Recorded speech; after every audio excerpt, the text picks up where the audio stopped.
Dropping a 30 bomb on Vondel Park is hard, but here's some commentary that I've added to this gameplay to help out. First, I like to loot up, grab a gun, and then get straight into the action. Let's do this! Yeah, so that was a little bit closer than it should have been, but as you can see, I'm pretty excited for Modern Warfare 3 and the extra movement speed that we're gonna have, so I figured why not get a little bit of practice early on in the game.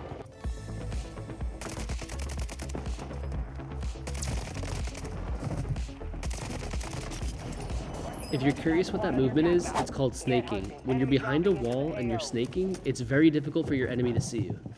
And do you hear those footsteps? It's time to position myself in an awkward corner to catch my enemy off guard. After killing him, I look to the top left to see my minimap, and I see that his teammates are pretty far away, so I decide to push out and see where there's other people around the map. Yeah, so that guy was pretty weak, so I know that there's a lot of people nearby, so instead of pushing directly to get my full kill, I look around and make sure that no one is in the direct vicinity, and here comes another person. Keep in mind that I'm live pinging as much as I can to get the most accurate position of my enemy.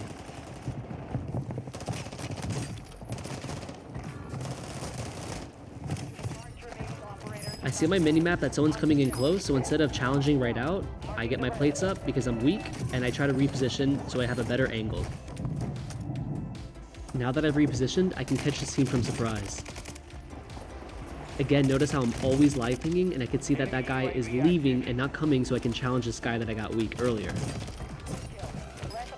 And again, here we are snaking. When you're snaking, the enemy can barely see you, so you're going to see that this guy's going to come out, have no idea, and it's a free kill. And the minimap reveals that his teammate's in the window, so it's a quick pre-aim to get the knock. And I hear his teammate's footsteps nearby, so I angle myself to take one gunfight at a time, so I'm able to solo this. After wiping that team, I see this solo landed by himself, so I aggressively push it. Let's go get this son of a bitch.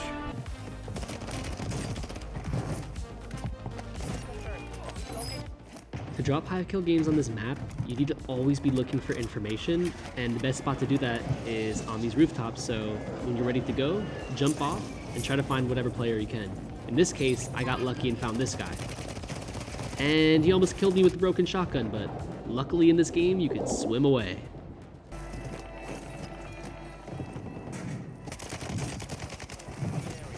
I'm not gonna lie, sometimes you do not hear people until the last second, so you always have to have your head on a swivel.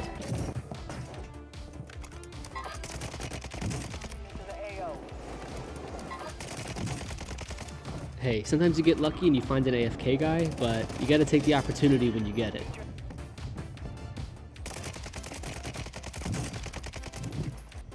Enemy soldier incoming.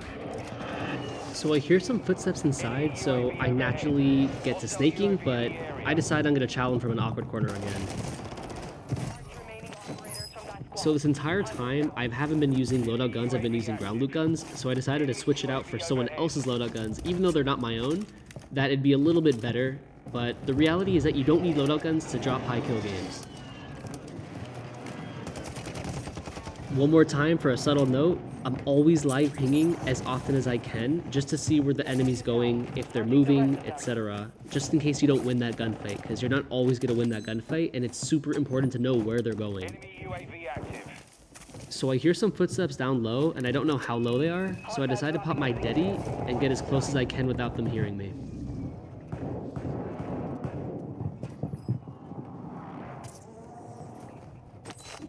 So I'm able to see them right there, and instead of going for the kill, I wait for him to get the self-revive, so I can get credit for both kills instead of just credit for one kill. Okay, I promise this is actually the last AFK kill, but again, you gotta take it when it comes. That doesn't happen often.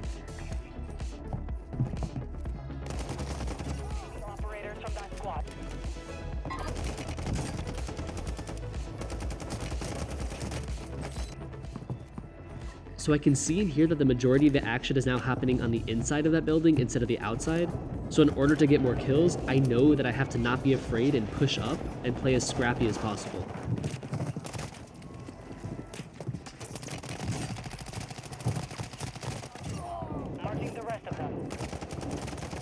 Again, I waited for him to self-revive to get credit for that kill instead of just finishing him right away.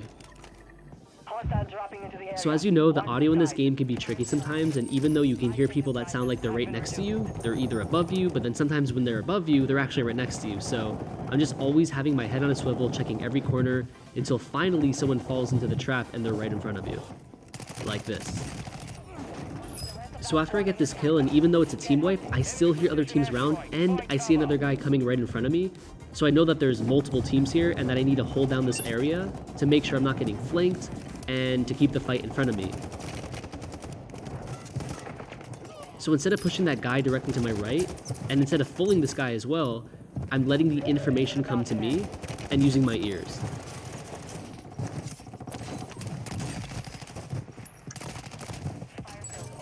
Again, I'm retreating back to where I know it's safe so I can plate up, reload, and re-engage the gunfight from my own vantage.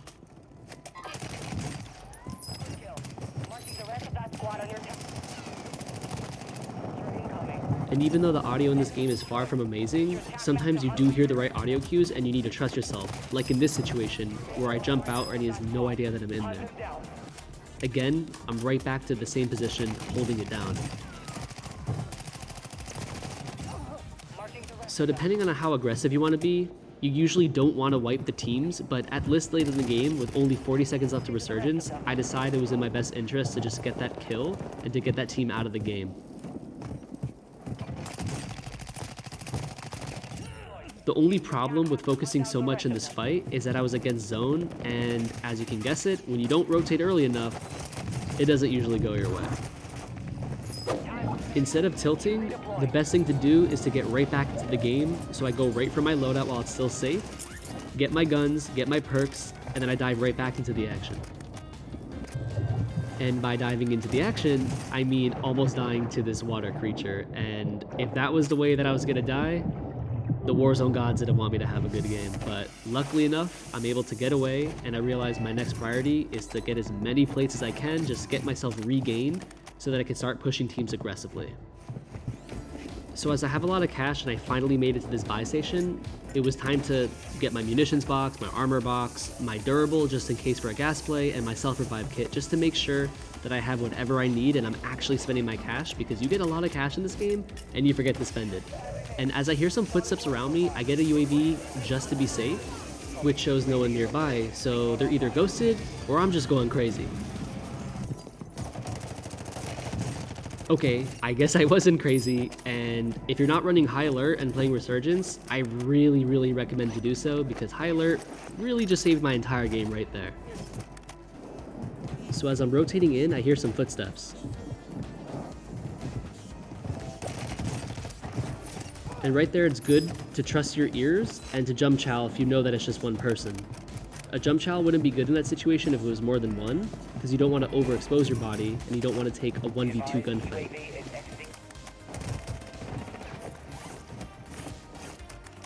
Enemy UAV active. Again, high alert is a savior. If you are not running this in Resurgence, I recommend you to reconsider.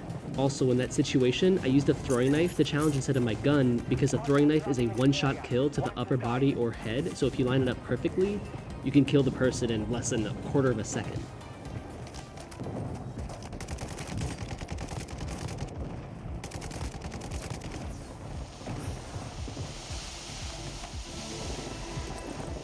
And this is why we bought a durable gas mask, for situations like these.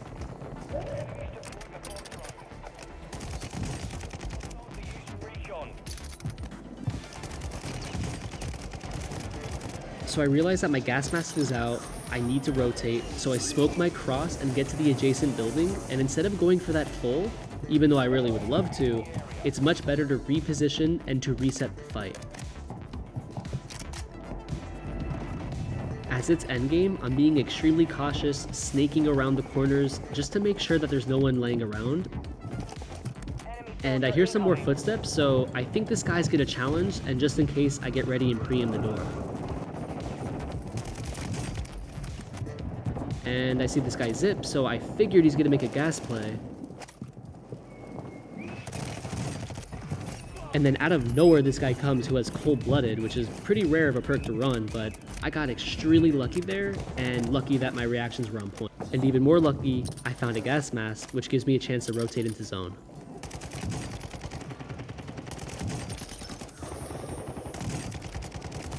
Luckily, I get that knock, so I smoke my cross, and I know I need to get these two guys out of the game, so I have the right side of the map.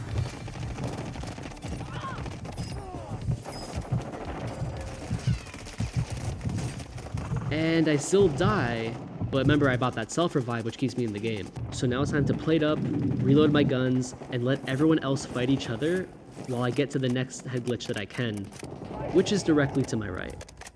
Finish your mission. Take them down. Now it's a 1v2, and instead of panicking, we're snaking and looking for information.